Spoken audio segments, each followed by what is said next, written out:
Hey guys, today in my kitchen, we are doing lots of different projects. It's a Saturday, it's busy around here. Right now, we're gonna can some salsa together. This is hands down my favorite salsa recipe. I've canned salsa in the past, but never loved it the way I love this salsa. This today is a process that is going to start with fresh tomatoes. These are not garden tomatoes, obviously. It is incredibly snowy and we have a winter storm warning yet again today. If you would like me to make a dedicated video to canning basics, please let me know in the comments. We've canned the mustard, and then this will be the next water bath canning project that we're doing together. And then we also have a pressure canning video that is on broth. So there are a couple different processes for canning, and this is a great way to not only save money, but to use your garden produce. So this past summer, we had a phenomenal tomato harvest. We did not plant any peppers or onions, so I did still get those organically from our co-op, but the tomatoes were out of control in a good way. And so we never made anything less than a double batch of this recipe. But for today's purposes, we're just going to do a single batch. Now, we canned up, I believe, around 36 pints of salsa, and we finished it sometime in December. And so that did not last our family very long. We love it. So salsa is one of those things that is really high on my priority list for canning this year. Making sure that I'm planting a lot of Roma tomato plants so that we can get these great tomatoes that are ideal for making salsa. So what I'm gonna do is just go through and show you my process here. We had some technical difficulties already this morning. So while I was waiting for those to get ironed out, I did go ahead and get everything laid out. I even got some of my water started to take care of our tomatoes. I'm not a big fan of the tomato skins, whether it's in like a soup or salsa or anything like that. So I go through the extra step of taking the skin off. To me, it's really simple and it makes a huge difference, but you don't have to do that. So that's the first thing I got going here is a pot of water, and it already was boiling, so I turned it off. So I'm just gonna turn my water back on, and once this gets up to a boil, I'm going to blanch the tomatoes for about 30 to 60 seconds. I don't usually start a timer, you certainly can. I like to wait until I see the skin starting to come off in the water, and then I will pull the batch out. Get it over in my sink in some cold water, get those skins off. We'll do all the tomatoes first, and then I'll quick give this pot a rinse, and this is the pot that we will mix up our salsa in. So we obviously have our tomatoes, which I've already washed up, bell peppers already washed up, as well as the jalapenos, garlic.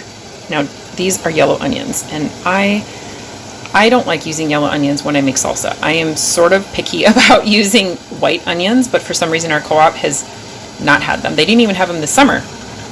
So I don't feel like going to another store. So we have yellow onions, and I'm a little bit torn about it. Tomato paste. This is some of the tomato paste that we got in the bulk haul video that I showed you, that we went through. And then some salt, water, which is getting up to a boil. And I also got this pot of water going. We will sanitize our jars before filling them with our salsa.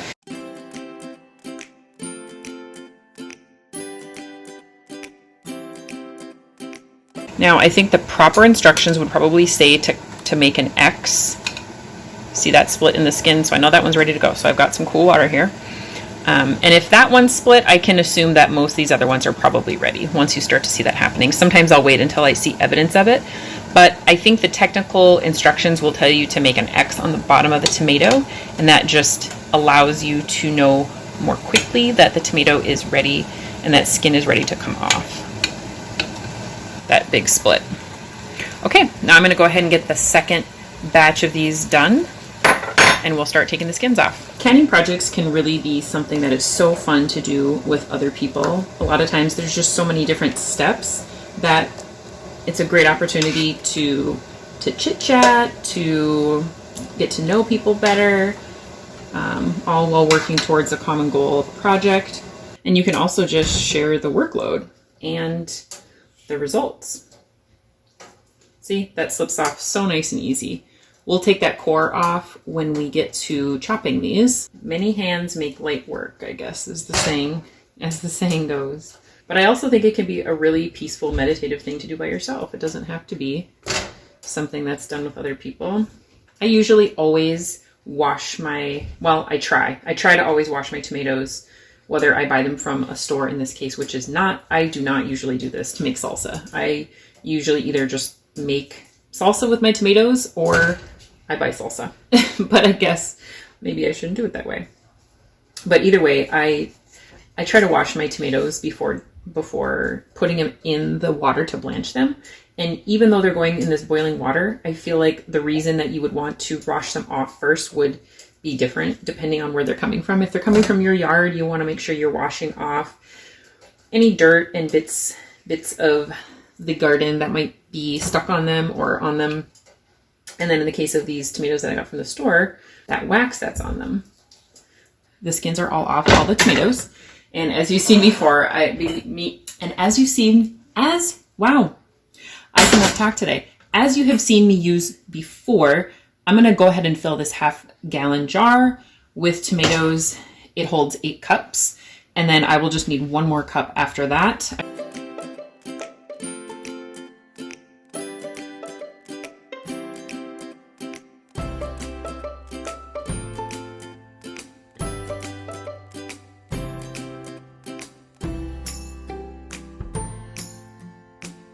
We had just about the perfect amount of tomatoes. So I'm going to get this in the kettle, and then we'll get this all prepared to go in the food processor. Now, you don't have to throw these away. You can compost them. You can feed them if you have any animals. We'll probably give them to our chickens. Or you may be able to dehydrate these if you have a freeze dryer. I'm guessing you probably already know what you could do with these. Freeze dry them and create like a pulp, and you could add it as flavoring to different foods, I'm guessing. But for us, it's going to be a little treat for our chickens, and hopefully they eat them. Sometimes our chickens are pickier than I would think. I got this impression a long time ago that, oh, just give anything to your chickens. And sometimes we have given just anything to our chickens, and then it sits out there and becomes kind of a mess. And because we live in such a small, on such a small city lot, and their space is sort of at a premium, I feel like I want to keep it as clean as possible. And when we have food rotting out there, it's kind of hard to motivate me to want to throw it out there if I know it's just gonna sit out there and rot. And we don't have a compost bin here. Again, our lot is so tiny. In fact, I'm going to be doing a video soon on how we're going to plant our garden space because our yard is so small. I have never planted quite as much as, well, I've never planted near as much as I'm going to plant in our yard this year. And so I've been thinking and racking my brain on some different strategies that I can use to really take advantage of our small space. The lot itself is only 24 feet wide, which is incredibly small. And our backyard distance at the very most is 60, not quite 60 feet. That's not even taking into consideration our deck and the area in our yard dedicated to our chickens. So it's going to be interesting to see what we can do. I just realized I'm going to throw this to our chickens too. I think that they'll like all those seeds. Okay, I have previously done this recipe by just zipping these things through the food processor, and I feel like it gives pretty good results. You don't want to let it go too long because you don't want it to become just pulverized. But in the salsa that we've done previously, it's been really great. So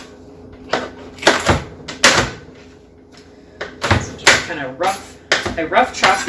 All right. In fact, I'm not even going to put all of the peppers in at once. Maybe I'll do half. That might even be a little bit much. Can always do more rounds through here, but I'd rather err on that side. You get it. I'll show you kind of how I get it. Some pieces in here that might be bigger are that which is not very big. We want 2.5 cups of the peppers, 2.5 cups of the onions.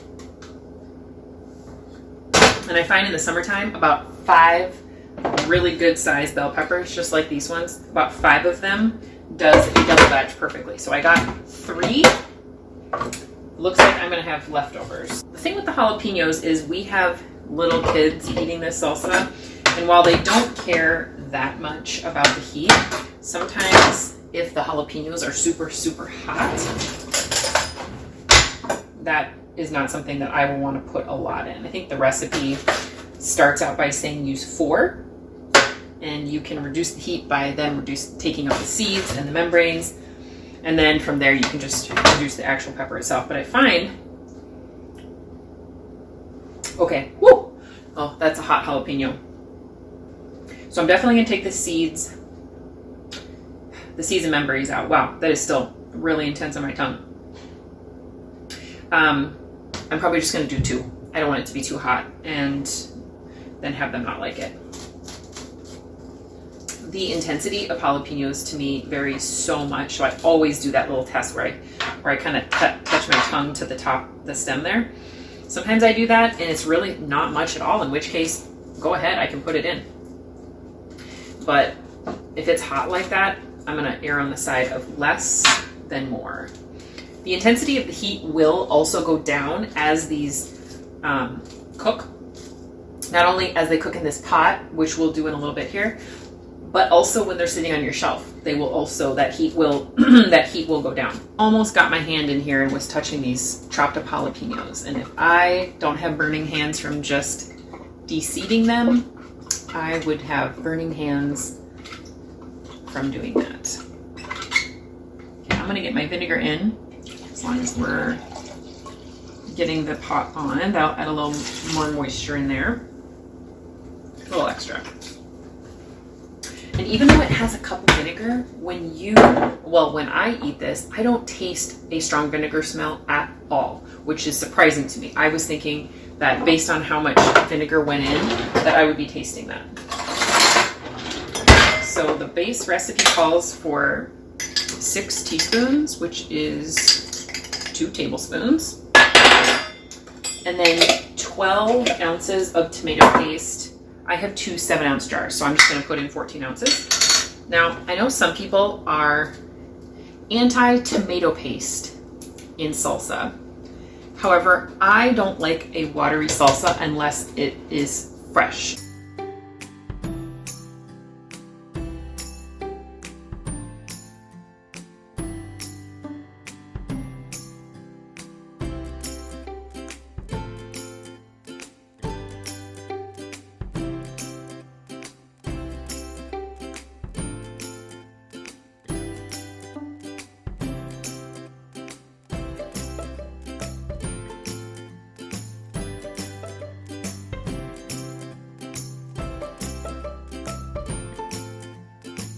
Even though I wasn't chopping those onions, it's making me cry. Everything is in here for the salsa. I'm going to take a minute while this is continuing to warm up. In fact, it is starting to make some bubbles to the surface. I'm just going to keep stirring this while I clean up and get prepared for the next phase, which is the canning phase. It smells really good.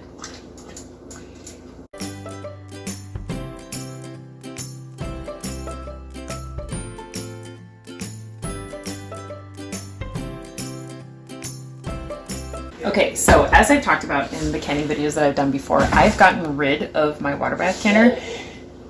Whether I get another one again, I don't know. But for now, I love using my pressure canner as my water bath canner. Now, oh, our mail's here. Right now, I have this filled to about, can't even see. I have this filled to about here. Once our jars are in the canner, we will want to have about 1 inch or 2 of water over the top of the jars. So for now, I'm just gonna leave it as this. Sometimes what I do is I use the water that I have for sterilizing my jars.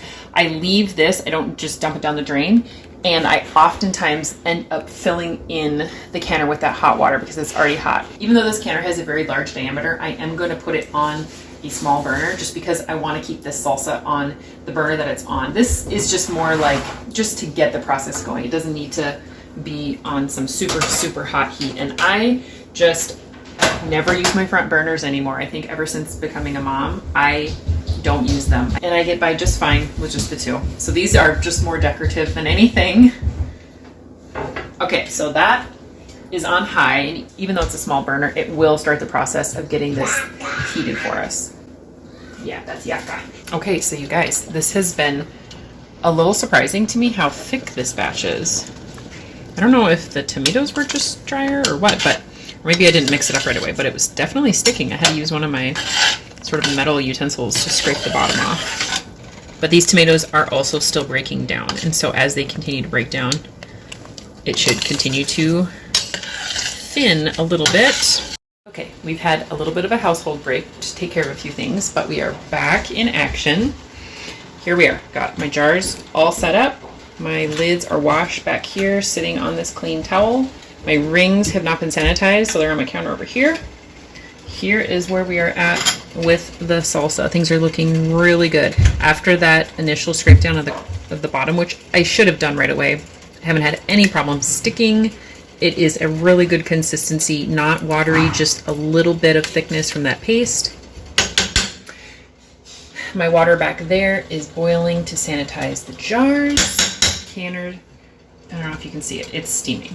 So we're in a good position to go ahead and get these jars filled up.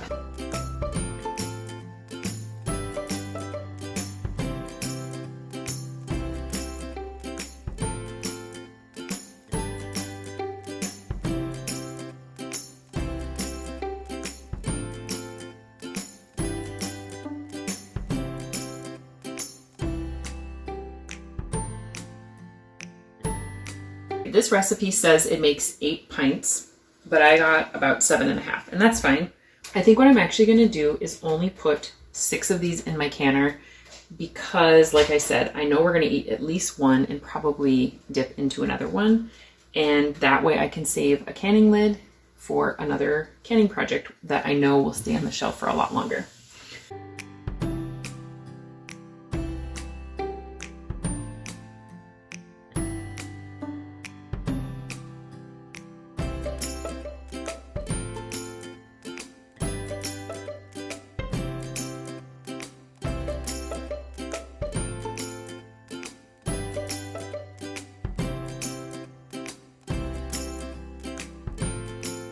The salsa at this point is completely done with the canning process. I let them go for 30 minutes at a rolling boil, took the lid off and let them cool down for 5 minutes, and now I have them on my counter.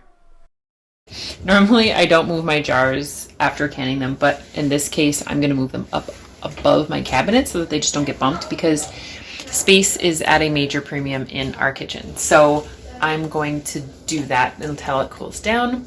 Here's my excess jar. We already ate the half pint very easily. This is just a 1-piece cap, not a canning lid, to be clear about this. But if you liked watching this salsa canning process, please give this video a thumbs up. If you want to see more canning videos, I will link those so you can check them out. And if you'd like to see more of what comes out of my kitchen, please subscribe, and we'll see you soon.